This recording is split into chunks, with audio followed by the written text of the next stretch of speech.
Hi friends. So మీ ఫ్రెండ్స్లో కూడా చాలా మంది వీడు సైలెంట్ కిల్లర్ రా బాబు అంటూ ఉంటారు కదా ఎవరినో ఒకరిని.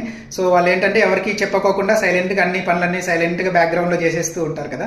సో అసలు డిసీజెస్లో దాని గురించి ఎందుకు మాట్లాడుతున్నానంటే, డిసీజెస్లో ఏదైనా సైలెంట్ కిల్లర్ డిసీజ్ అనేది ఉందా, అండ్ ఈ సైలెంట్ కిల్లర్ డిసీజ్ వల్ల స్ట్రోక్స్ కానీ హార్ట్ అటాక్స్ కానీ వచ్చే ఛాన్సెస్ ఉంటాయి. అండ్ ఈ సైలెంట్ కిల్లర్ని మనం ఎలా ఐడెంటిఫై చేయాలి, దీని గురించి తెలుసుకుందామండి.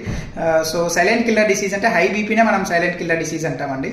సో బీపీ ఎక్కువ అయినప్పుడు డెఫినెట్గా స్ట్రోక్ వచ్చే ఛాన్సెస్ ఉంటుంది. అండ్ స్ట్రోక్ రావడానికి మోస్ట్ కామన్ రీజన్ కూడా హై బీపీనే అండి. అండ్ హార్ట్ అటాక్ రావడానికి కూడా one of the common reasons అండి. సో వాటితో పాటు మనకు హై బీపీ లక్షణాలు ఎలా ఉంటాయి అంటే, సో హెడేక్ సివియర్గా రావడం కానీ, లేకపోతే హెడేక్తో పాటు వామిటింగ్ రావడము, కళ్ళు మస్కలుగా కనిపిస్తూ ఉండడం, ఒకే వస్తువు డబుల్గా కనిపిస్తూ ఉండడం కానీ, లేకపోతే నోస్లో నుంచి రక్తం వస్తూ ఉండడం ముక్కులో నుంచి కానీ, లేకపోతే ఫిట్స్ లాగా రావడము, లేకపోతే రెస్ట్లెస్గా ఉండడం, బాగా ఇరిటబుల్గా ఉండడం కానీ, లేకపోతే నిద్ర రాకపోవడం కానీ, లేకపోతే వన్ హ్యాండ్ కానీ లెగ్ కానీ వీక్గా